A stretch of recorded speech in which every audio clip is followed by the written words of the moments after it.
Bonsoir à tous, merci de nous retrouver sur TV Sud pour votre édition locale du Gard. Depuis le début du mois de mars, des habitants du quartier Serre-Paradis à Nîmes vivent un véritable enfer. Face à leurs habitations, une colline de gravats de 8 à 10 mètres s'est dressée petit à petit.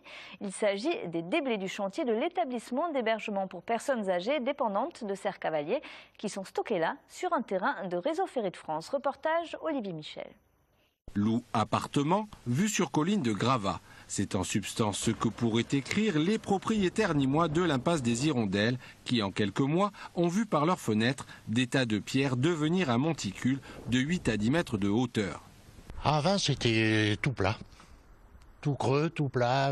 Là, on voyait les trains. Et là, on voit les pierres. D'autres n'ont, eux, rien vu venir, comme ces nouveaux propriétaires.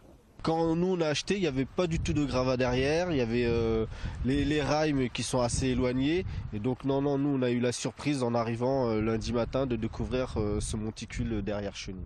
En cause, les travaux d'extension effectués dans le proche hôpital de Serre-Cavalier, dont les gravats sont déchargés sur un terrain de Réseau Ferré de France. Une solution annoncée comme temporaire, mais cause de nuisances. Il y a des personnes d'un certain âge qui ont des problèmes d'asthme. Moi, ça fait 1 mois et demi que j'ai les yeux qui pleurent, donc je me demande si ça ne vient pas de là aussi.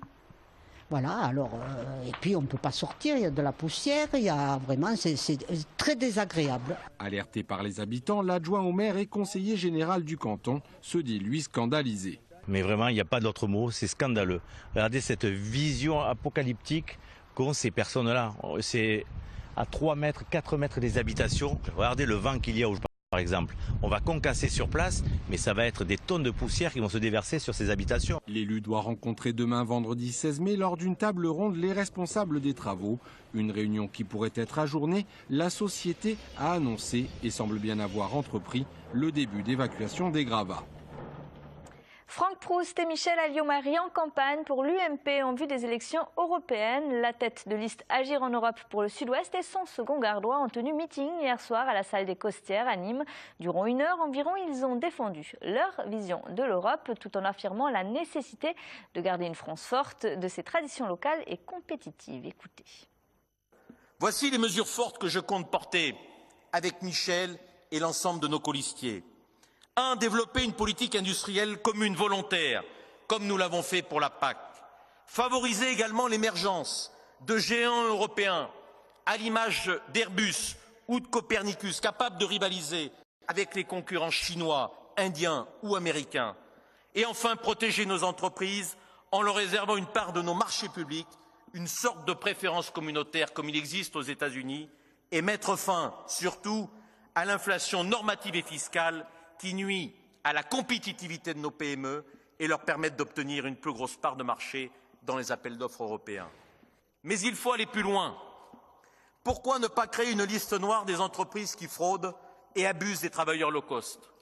Le Front National arrêtera peut-être de nous refaire le coup, comme il le fait à chaque fois, du plombier polonais, technique plutôt teintée de haine que de réel pragmatisme. Sur le réseau SNCF, deuxième opération coup de poing pour accorder le contournement ferroviaire Nîmes-Montpellier à la ligne existante. Des travaux d'envergure qui nécessitent l'arrêt total des circulations de TGV entre Valence et Nîmes ce week-end.